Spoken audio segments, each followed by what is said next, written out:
audience of Social Media Group. Selamat mengikuti diskusi obrolan kita dengan tokoh satu ini.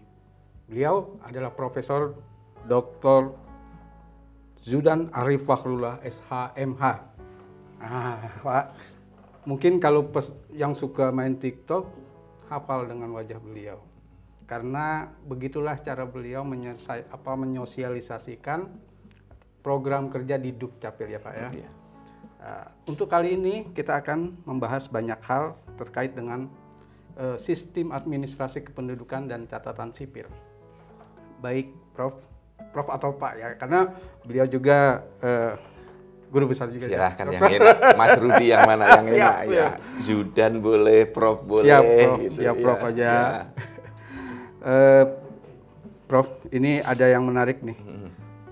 Saya mau mulai dari bagaimana perjalanan karir profesor dari awal sampai saat ini. Kalau kita berbicara karir gitu ya, Mas Rudi ya, sesungguhnya banyak hal yang tidak terduga di dalam perjalanan karir saya. Kalau dulu di awal-awal sekolah pengennya jadi lawyer, karena sekolah S1, S2, S3 saya hukum semua, pengen jadi lawyer. Lihat Adnan Puyung Nasution gitu kan, lihat Profesor Supomo itu kan ahli-ahli hukum gitu, lihat Profesor Hazairin gitu kan.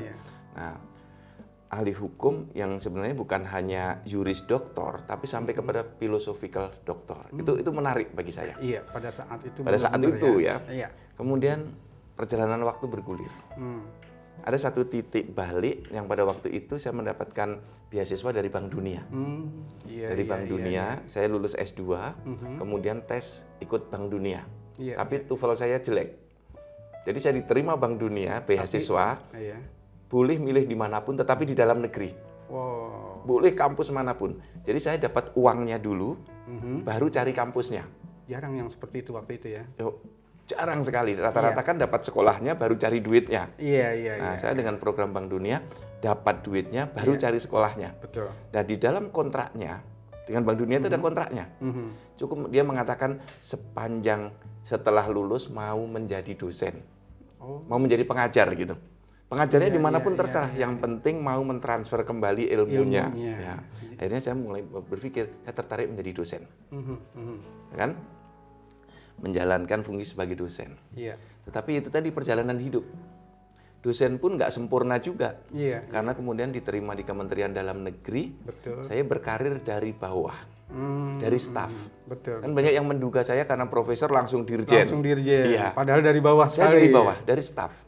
Saya jadi PNS di Kemdagri tahun 2000. Calon dulu nggak, Pak? Calon dulu. Oh, yes. Betul, Mas Rudi mengingatkan saya. Dari CPNS dulu. CPNS tahun 1999. Nah, kemudian tahun 2000 saya PNS.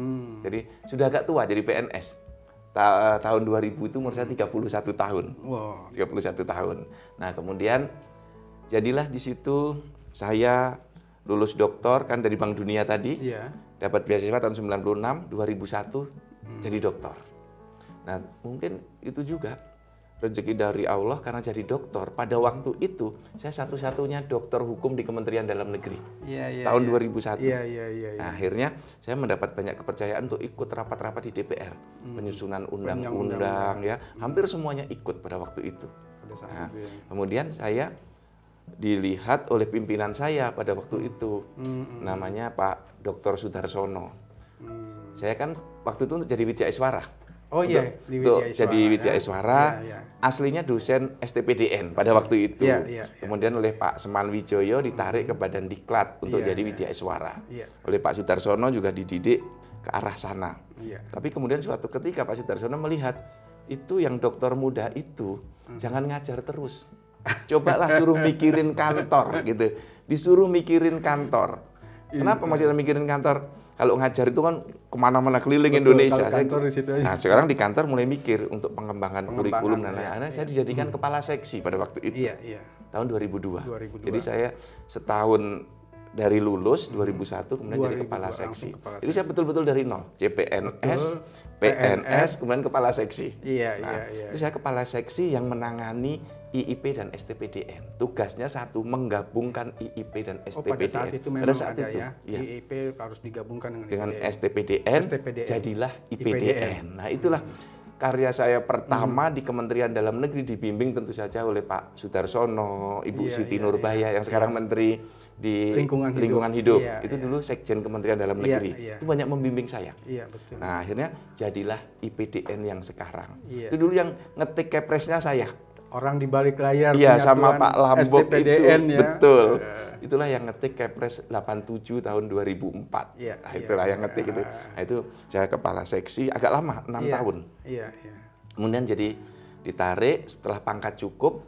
Karena pada waktu itu saya mau dinaikkan menjadi kepala bagian, Kasubdit gitu ya.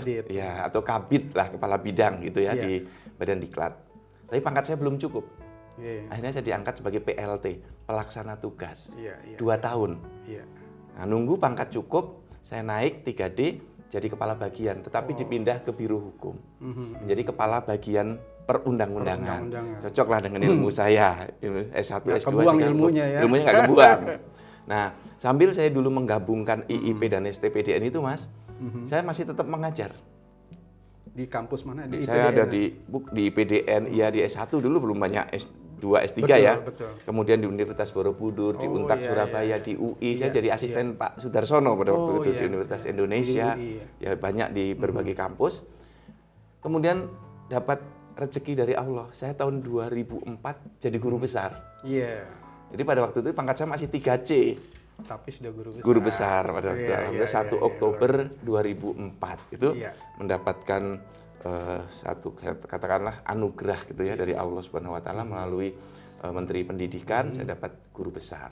Nah, waktu itu masih menurut saya masih muda ya, 35 tahun pada waktu itu. 35 tahun udah guru besar. Iya. Nah, itu tentu banyak bimbingan dari Prof. Sudarsono, Bu Siti Nurbaya, Pak Menteri pada waktu itu Pak Hari Sabarno.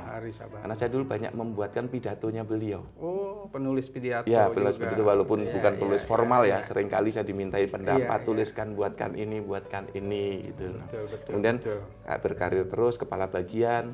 Saat jadi kepala bagian itu di Biro Hukum, karena pangkat belum cukup jadi kepala Biro Hukum, jadi PLT lagi. PLT Kepala Biro Hukum. 14 bulan. Setelah itu jadi Kepala Biro Hukum, naik lagi staf ahli, kemudian Dirjen Dukcapil. Jadi kira-kira saya 14 tahun berkarir sebagai PNS, dapat penugasan dari Pak Jokowi di Dirjen Dukcapil. Saya menjadi eselon 1 zaman Pak SBY dulu. Oh iya. Menterinya Pak Gamawan Fauzi, beliau yang mempromosikan saya. Iya, langsung eselon 1. Kemudian yang setelah Bapak menjadi Dirjen ini, terus terang publik melihat kinerja yang luar biasa dari Dukcapil di bawah kepemimpinan Profesor Zudan. Ini prestasi banyak diraih karena inovasi-inovasi yang dilakukan Dukcapil di bawah kepemimpinan Profesor.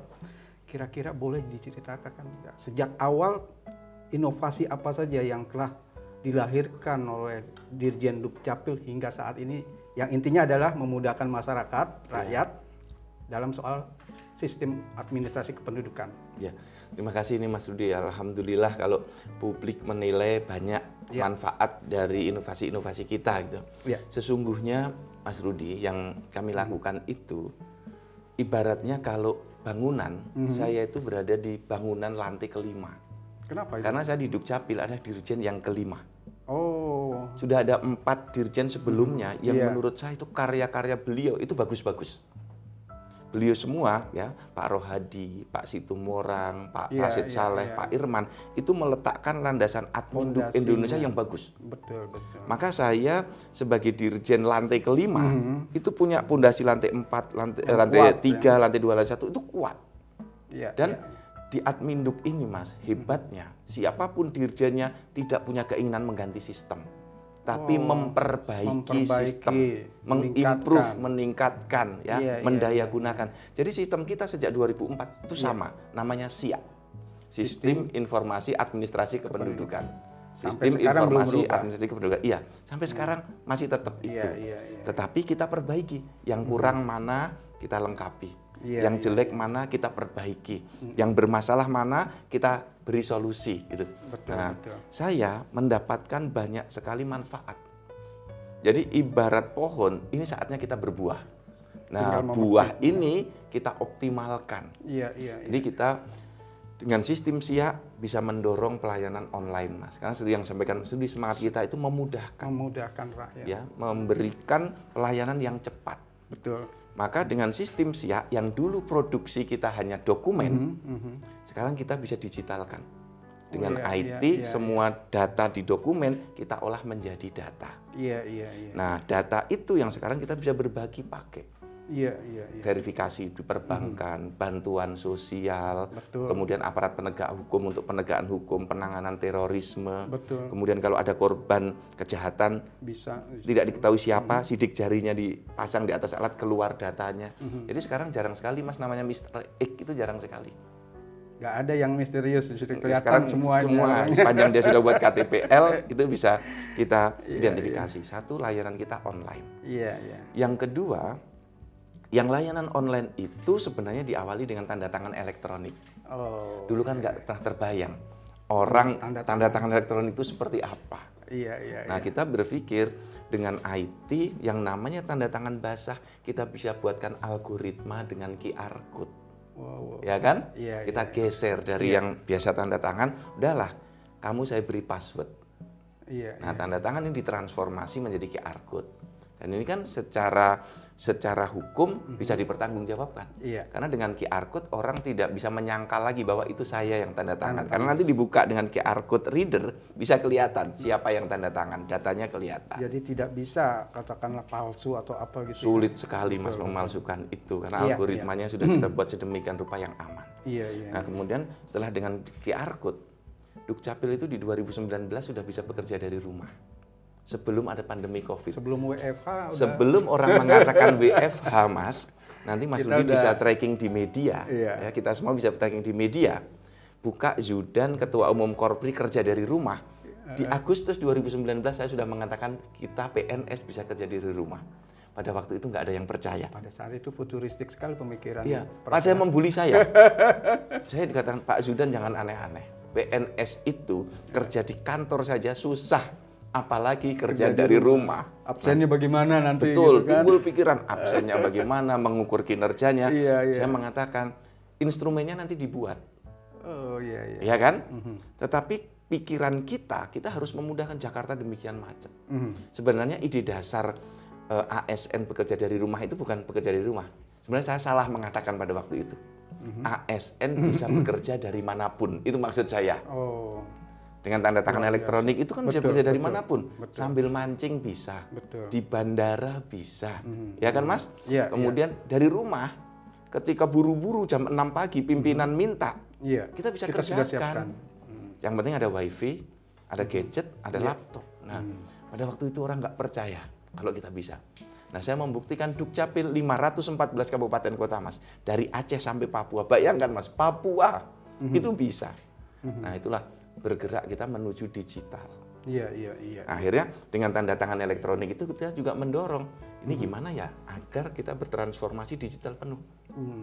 Maksudnya adalah jangan hanya permohonannya yang digital, yang online, tapi masyarakat bisa cetak sendiri. Nah, kita bertransformasi, Mas. Yang dulu kita terkunci dengan kertas security printing.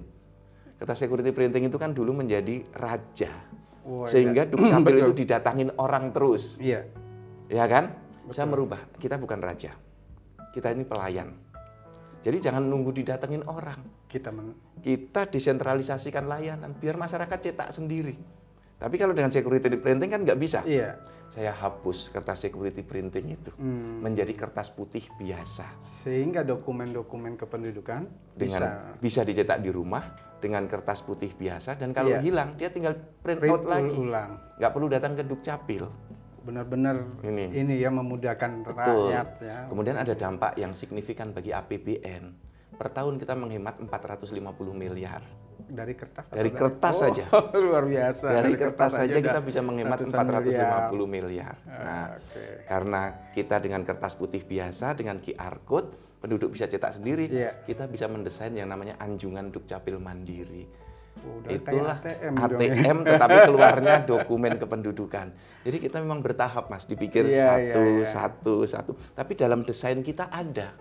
Jadi bukan kemudian ini berhenti, enggak. Setelah ini berjalan kita masih punya ini. Kalau ini berjalan kita masih punya ini. Karena di Indonesia nggak bisa bareng. Kita harus menyiapkan ekosistemnya. Betul. Agar masyarakat siap gitu. Nah itu. Dan ekosistem sudah tersiapkan. Alhamdulillah ekosistemnya sudah mulai terbentuk gitu Mas. Kalau menyinggung tentang pelayanan kependudukan, saya dengar-dengar juga Adminduk ini sudah mulai melakukan administrasi kependudukan terhadap masyarakat kita WNI yang ada di luar negeri. Pak Sudan juga saya dengar-dengar nih sering keluar untuk menyosialisasikan dan langsung melakukan mengaplikasikan tugas-tugas pendataan ya Pak pendataan masyarakat Indonesia di luar negeri. Itu artinya adalah negara hadir dimanapun rakyat Indonesia berada. Mohon jelaskan Pak. Mas Rudi terima kasih. Ini tentu hidayah dari Allah ya. Ketika kita ketemu pada waktu itu dengan namanya Pak Andri Hadi. Tahu nggak Mas rapatnya di mana? Undangan rapatnya itu di Madinah. 2017 mengawali. Itu di Madinah sambil umroh atau bagaimana?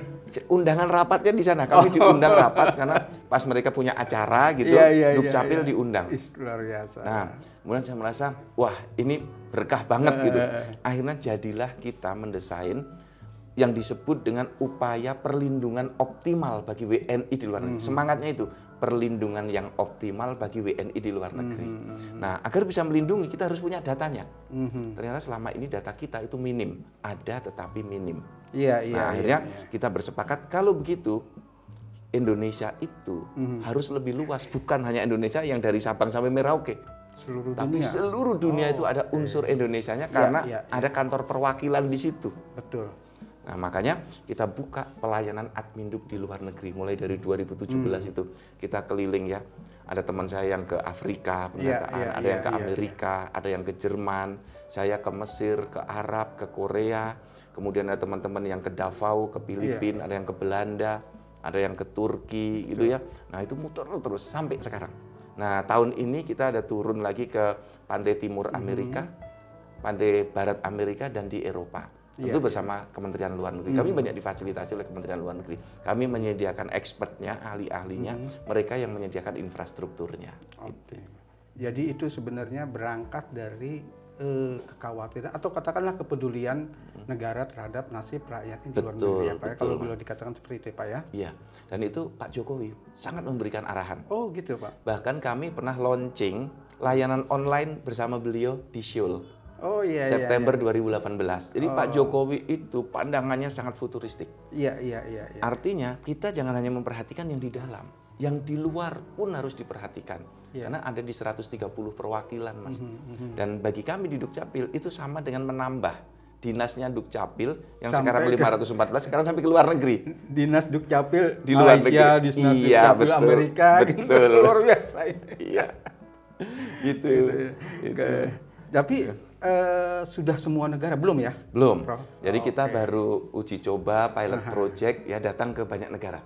Amerika sudah, Korea sudah, Jerman, Belanda, Arab Saudi, Malaysia, Singapura, Filipina, Hong Kong, Taiwan. Sudah banyak kita datangi, Mas. Luar biasa. Kita beralih ke pertanyaan lain, Prof. Ini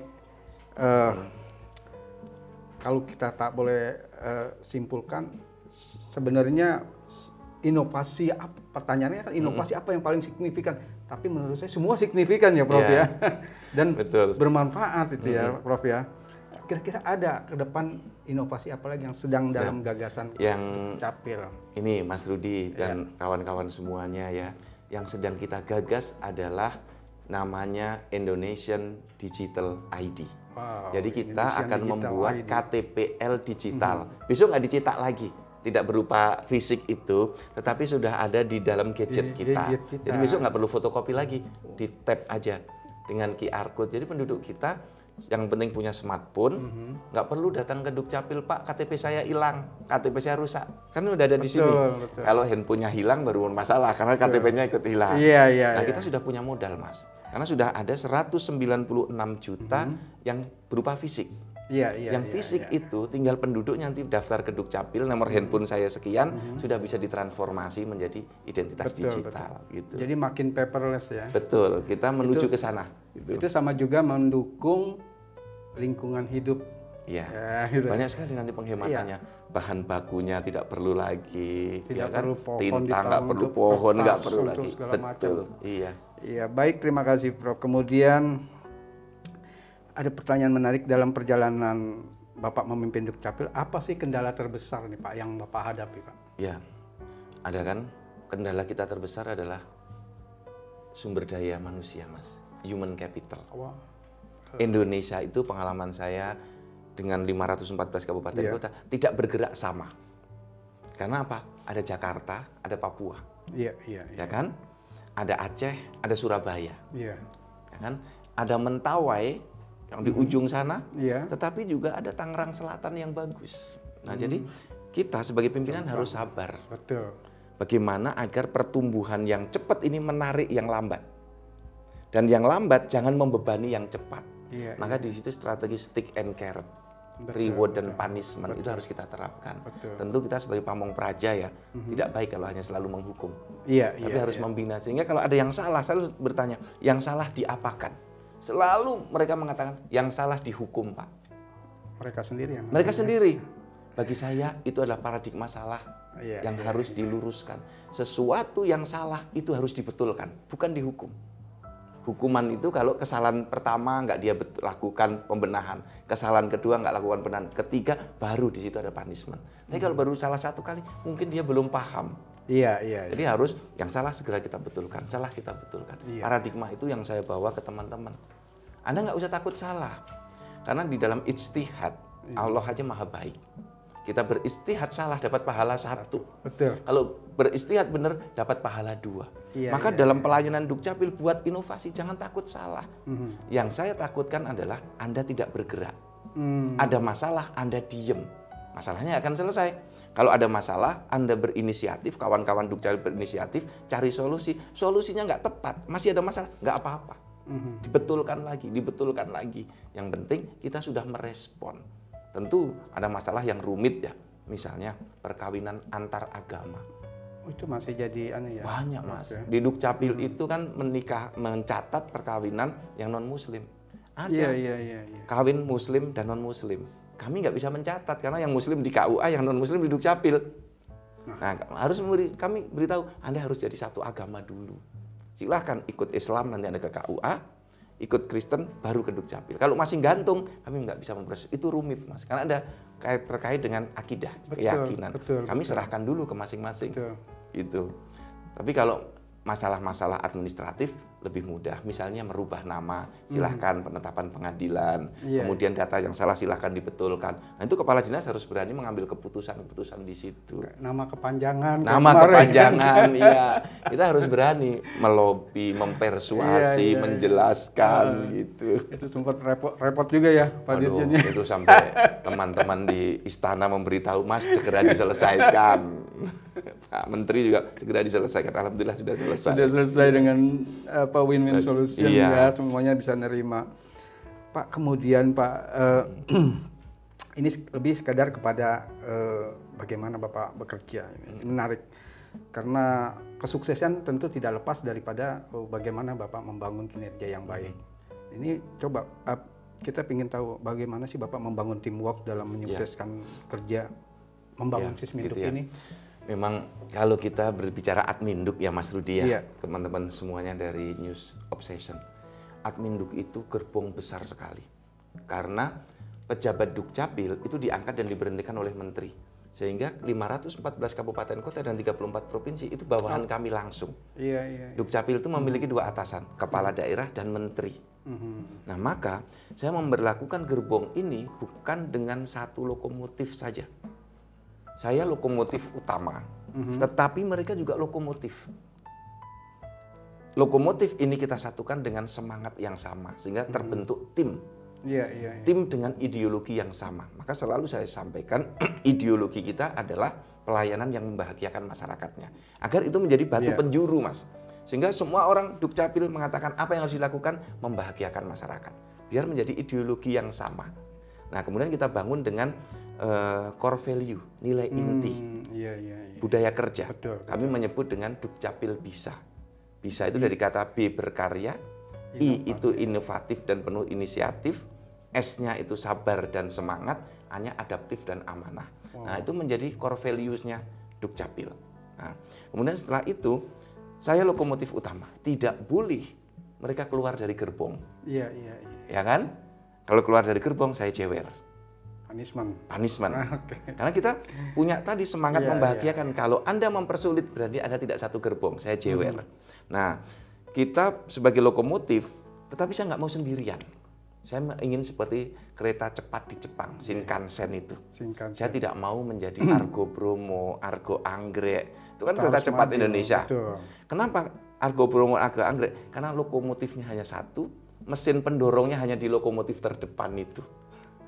Kalau kereta cepat Shinkansen, tiap gerbong ada mesin mempercepat, maka dia bisa kecepatannya luar biasa. Nah, saya jadikan kepala dinas itu adalah mesin mempercepat di gerbongnya masing-masing. Maka kita buat level layanan. Ada instrumen untuk menilai gerbongmu itu cepat apa enggak. Ada Dukcapil level 1, Dukcapil level 2, level 3, level 4. Nah, yang level 4 adalah Dukcapil yang terbaik. Kita ukur rutin. Yang berprestasi kita beri reward. Kita beri hadiah anjungan Dukcapil Mandiri. Ada parameter ya? Ada, kita buatkan parameter. Nah, akhirnya mereka menjadi lokomotif di gerbongnya masing-masing, tetapi sejalan dengan lokomotif utama. Jadi semangatnya kita adalah tim. Karena tim yang kuat itu, Mas, kekuatannya terletak pada bagian yang paling lemah. Iya. Kekuatan tim terletak pada bagian yang paling lemah. Maka yang paling lemah ini harus diperkuat. Seperti kami sekarang banyak memperkuat Indonesia Timur. Karena gap kita Indonesia Timur dengan di kita di Barat itu tinggi sekali. Nah, itu yang harus kita dorong. Kira-kira gitu. Kita membangun tim, Mas. Betul. Bapak dengan kondisi Sisminduk saat ini sudah sesuai ekspektasi atau tidak? Kalau saya melihat, pertama saya mengukur dari masyarakat. Ternyata ekspektasi masyarakat itu tidak bersifat statis. Bertumbuh terus-menerus. Jadi saya mengatakan, sekarang kita belum sesuai dengan ekspektasi masyarakat, karena ekspektasi masyarakat bertumbuh terus-menerus. Maka Dukcapil juga harus meningkatkan ini. Dulu, Mas, Dukcapil itu berbayar. Berbayar? Layanan Adminduk sebelum 2014 itu berbayar. Betul. Di 2014 kita gratiskan semua. Masyarakat hanya senang sebentar, gratis. Setelah itu mereka menuntut lebih cepat lagi. Setelah itu menuntut dikirim ke rumah. Setelah itu mereka menuntut kami yang datang ke mereka, ke masyarakat. Dan itu kita penuhi. Maka saya merasa sebagai pemerintah itu jangan pernah puas pada satu titik. Karena tingkat kepuasan masyarakat itu seperti gelas kita ini, Mas. Dulu kan kita ada teori apa? Teori itu yang mengatakan kalau gelasnya ini penuh, airnya trickle down effect. Trickle down effect ya. Ternyata gelas ini airnya kita tambahin mau penuh, bibir gelasnya bertambah tinggi. Gitu itulah harapan masyarakat, analoginya. Sehingga kita sebagai birokrasi pemerintah tidak boleh merasa cepat puas bahwa masyarakat sudah kita puaskan. Harus kita melihat lagi, oh ini belum puas. Maka kami bergerak agar layanan sampai ke pintu rumah penduduk. Kami kan nggak bisa ngantar satu persatu. Kita buat layanan online yang penduduk bisa cetak sendiri di rumah. Nah, itu salah satu upaya untuk memenuhi harapan masyarakat. Karena kendala terbesar dalam kita di pemerintahan itu adalah keterlambatan kita memenuhi harapan masyarakat. Nah, itu terjadi karena banyak faktor. Infrastrukturnya yang tidak siap, SDM-nya yang tidak siap, ekosistem yang tidak siap gitu. Nah, maka tugas kita di birokrasi cari solusi. Bukan cari sensasi, bukan cari apa-apa, cari solusi apa-apa gitu. Kalau ini agak pribadi lagi sedikit. Makna keberhasilan bagi Profesor apa sih? Jadi kalau saya itu keberhasilan itu ketika selalu bisa menyelesaikan masalah yang terjadi. Jadi bagi saya berhasil itu bukan karena jadi profesor, jadi dirjen, jadi itu bukan.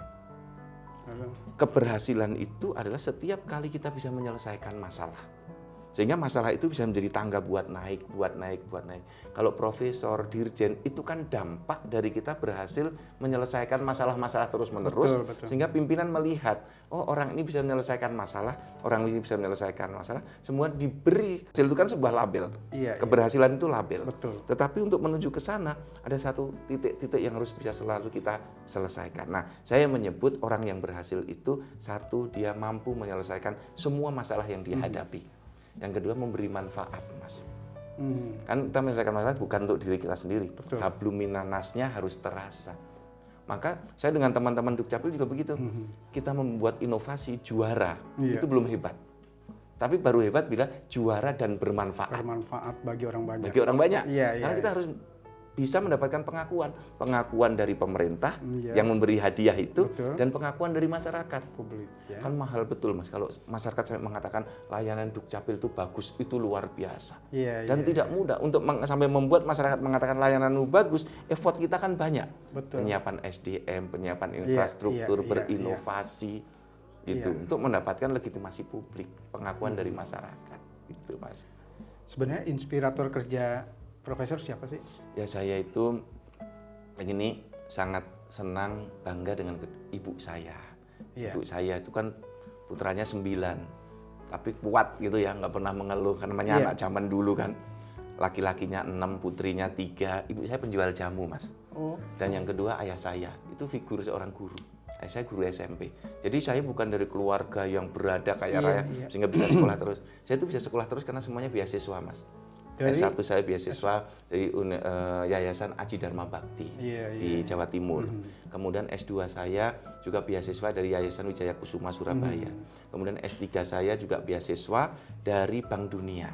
Kalau nggak dapat beasiswa, Mas, berat. Orang tua saya kan guru, ibu saya penjual jamu. Tapi itu memang udah jalan dari Allah. Ya, jalan dari Allah begitu. Maka saya dengan ayah saya, dengan ibu saya itu hormat betul gitu ya. Ya, kalau kita dimarahin wajar, namanya anak-anak gitu ya, tapi itu inspirasi ya. Tentu di luar itu adalah Rasulullah ya. Kita saya sebagai orang Islam nggak perlu cari figur yang jauh-jauh. Di mata saya, baginda Muhammad SAW, Rasulullah itu udah sempurna. Nggak usah cari figur yang lain. Ya, itu beliau lah kalau kita mau jadikan figur dan inspirator. Belum menyelesaikan semua masalah dengan sempurna. Ya, memang karena sifat kenabian gitu ya. Ada sifat kenabian. Gitu. Nih, agak lebih pribadi lagi nih. Load Bapak kerja sangat tinggi loadnya ya. Itu ada waktu luang nggak buat keluarga? Iya, ada lah, Mas. Selalu ada waktu luang ya. Ada me time, ada family time. Iya. Ya, hari Sabtu, Minggu, ataupun di hari kerja kita meluangkan waktu, apalagi sekarang dengan video call kan bisa. Memang anak-anak saya banyak yang tidak tinggal di rumah karena sudah kos. Dulu 2 anak saya di pondok pesantren gitu ya. Jadi sejak kecil memang anak-anak sudah mondok gitu. Jadi kalau hanya ditengok di hari-hari tertentu gitu ya. Tapi saya mencoba bahwa mereka di pondok tidak kehilangan sentuhan kita. Betul. Kan banyak orang yang mengatakan, udahlah kasih uang saku aja biar anaknya jajan gitu ya. Tapi saya mengatakan enggak cukup itu. Saya kirimin makanan dari rumah. Kita bawakan nasi, bawakan lauk gitu. Biar mereka merasakan bahwa orang tuanya pun tetap ngirimin makanan. Beda loh, kirimin uang dengan kirimin kerupuk, dengan kirimin nasi, kirimin lauk, sentuhannya berbeda. Sehingga kita mengatakan bahwa masih ada perhatian. Gitu, Mas. Kemudian Pak, dalam me time itu olahraga atau hiburan yang Bapak utamakan? Karena ini penting semua ini ya. Ini penting, ada hiburannya olahraganya. Saya termasuk tipe yang menikmati hidup gitu, Mas. Jadi saya berhobi olahraga juga berhobi, berorganisasi juga gitu. Jadi bertemu dengan banyak orang, kemudian saya berhappy-happy istilahnya dengan burung, dengan bonsai, olahraga karate, bulu tangkis gitu ya. Itu bagian-bagian yang menjadi kelengkapan dalam hidup saya. Gitu. Yang menarik juga ini Prof juga megang forum Federasi Karate Tradisional Indonesia. Ya. Ini tentu ada latar belakangnya. Prof ini seorang karateka. Terakhir dan saya dari kecil karate ya, dari sabuk putih. Terakhir saya ujian terakhir dan 3. Kemudian mendapatkan gelar dan kehormatan dan 8. Iya. Tapi aslinya dan 3 diberi dan kehormatan ya karena doktor honoris causa gitu. Dan 8. Jadi saya asli karateka, bukan dapat gelar kehormatan aja. Jadi sabuk putih, kuning, hijau, biru, coklat, sabuk hitam dan 1 dan 2 dan 3. Proses semua dilewatin. Proses semua lalui dari bawah. Jadi nggak ada kata-kata oh karena dia ketua umum maka dia kasih sabuk hitam, bukan. Saya dari kecil gitu, dari SMP kelas 2. Tapi masih sering melakukan karate, saya masih melatih karate ya. Di rumah saya ada dojo, tempat latihan untuk anak-anak, tetangga-tetangga, kampung sebelah itu kita latih. 3 anak saya sabuk hitam semua. Wow, luar biasa. Yang paling kecil itu dari umur 4 tahun, 4 tahun putri, 4 tahun udah karate. Yang paling besar sekarang sudah dan 2, sudah sabuk hitam juga. Ya biar aktif Mas, biar olahraga, biar percaya dirinya tumbuh gitu. Jadi ibaratnya lahir batin kuat. Ya, paling nggak sehat ya. Kemudian ada kesiapan mental gitu kita siapkan. Gitu. Yang terakhir ini Prof, Prof juga dikenal sebagai figur yang katakanlah religius. Jabatannya juga di Depdagri selain Dirjen, beliau juga adalah pengurus masjid, Dewan Kemakmuran Masjid. Kalau bahasa ininya merbot ya Prof ya. Marbot. Marbot. Jadi Profesor ini masih menyempatkan waktu untuk menjadi marbot masjid. Mohon jelaskan kenapa bisa menjadi marbot masjid? Iya. Ini adalah bagian ya yang tidak semua orang bisa mendapatkan kesempatan itu, Mas. Jarang pejabat jadi marbot masjid. Ini ada kesempatan bagi kita untuk merawat rumah Allah. Alhamdulillah. Bayangkan kita itu disuruh merawat rumah presiden, itu seneng banget. Orang disuruh merawat rumah menteri, itu seneng banget. Betul. Saya sekarang mendapat kesempatan merawat rumahnya Allah. Mas bayangkan. Itu ketika sudah ada perintah, saya nggak mikir 2 kali, saya siap. 2014 saya diminta menjadi ketua Badan Pengelola Masjid An-Nur oleh para senior pada waktu itu. Saya bilang, kenapa saya? Udahlah kamu aja. Ya udah, bismillah, ayo gitu. Nah, tentu saja dinamikanya banyak.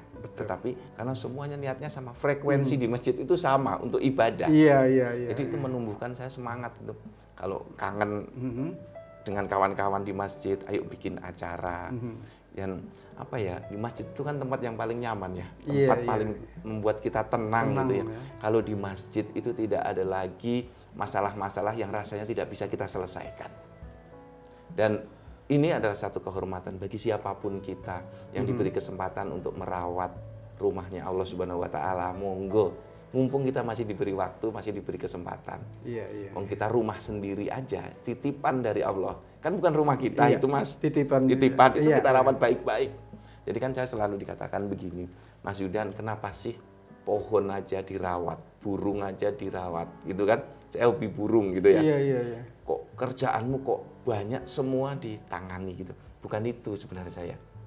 Kalau kita itu kan ada dawuh itu perintahnya Allah Subhanahu wa taala untuk selalu kita merawat alam, merawat semua yang karunia dari Allah. Saya itu melakukan ini semua sebenarnya ngikutin perintahnya Allah untuk selalu merawat apa yang dititipkan oleh Allah kepada kita. Kita kan diberi waktu 24 jam. Waktu ini kan harus kita rawat. Itu kira-kira titik. Kalau dikatakan Pak Zudan terlalu idealis, enggak. Karena kita itu diberi titipan yang demikian banyak, seringkali kita itu tidak merawat dengan baik. Diberi waktu 24 jam, kita ngawur memanfaatkannya, tidak kita optimalkan. Saya merasa enggak. 24 jam ini waktu yang dititipkan Allah pada kita. Karena kalau Allah marah, bisa saja waktu itu diambil, diberi sakit. Betul. Itu kan waktu yang diambil. Kemudian diberi, mohon maaf kalau nanti stroke, pikun, itu kan bagian dari titipan dari Allah yang tidak kita rawat. Mungkin Allah mengambil, mungkin. Karena kita tidak merawat. Saya itu banyak belajar ini Mas Rudi, mungkin nggak tahu benar apa salah, saya nggak tahu ya. Allah itu kan menegur kita dengan sangat keras. Selama ini polisi apapun di Jakarta membuat jalan nggak macet itu nggak bisa. Siapapun juga menangani pelacuran di Indonesia itu nggak bisa. Komplek yang remang-remang ditata, kafe, apalagi itu diskotik, pub yang nakal-nakal itu ya, nggak ada yang bisa nanganin. Allah kan nggak berkenan juga. Iya. Udah diingatkan nggak nurut-nurut gitu ya. Coba Allah tunjukkan kuasanya. Allah katakan begini, tak kasih virus saja. Celung, kecil. Jakarta lengang. Pub tutup. Lokalisasi tutup. Betul. Kafe-kafe tutup. Semua Allah menunjukkan kuasanya. Masya Allah. Nggak usah saya beri tentara untuk perang. Iya, Saya kasih barang yang tak terlihat. Kamu ternyata nurut semua. Bayangkan. Itu kan seperti biasa kita dipanggil, Mas Rudi, gitu kan, diem aja. Iya. Giliran disentil cedet, baru nengok, siapa yang nyentil saya? Itu loh, kira-kira gitu. Nah, saya merasa apapun yang kita miliki, mari kita rawat. Kita punya waktu dengan baik, ya kita punya kesempatan berbuat baik. Ya, semangat saya itu. Dari semua itu sebenarnya saya itu membayar hutang, Mas. Iya. Saya banyak berhutang pada negara, karena itu tadi. Saya sekolah kalau nggak dapat beasiswa, nggak selesai sekolah saya. Maka sekarang giliran saya mengoptimalkan semua waktu saya yang diberikan itu dengan bayar hutang. Biar kita bisa menjadi orang yang bermanfaat. Kira-kira seperti itu, Mas. Masya Allah. Luar biasa apa yang disampaikan oleh Profesor Zudan. Sebenarnya kita mau ngobrol lebih banyak nih dengan Profesor. Tetapi karena keterbatasan waktu dan beliau pun masih banyak tugas yang harus dilaksanakan. Sehingga kita sampai pada kesimpulan bahwa memang tidak salah kita menampilkan Profesor Zudan dalam wawancara kita kali ini. Demikian audiens, terima kasih atas perhatiannya. Terima kasih Prof. Terima kasih atas kehadirannya untuk wawancara ini.